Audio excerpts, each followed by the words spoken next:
धेनुमुद्रां प्रदर्शयेतु ऋतन्द्वा सत्येन परिखिञ्चामि नैवेद्यं निवेदयामि।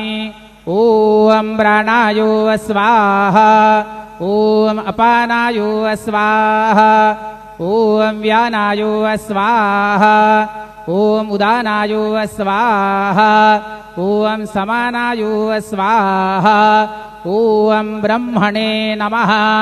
नैवेद्यमध्ये पानीयं समर्पयामि पुनर्नैवेद्यं निवेदयामि।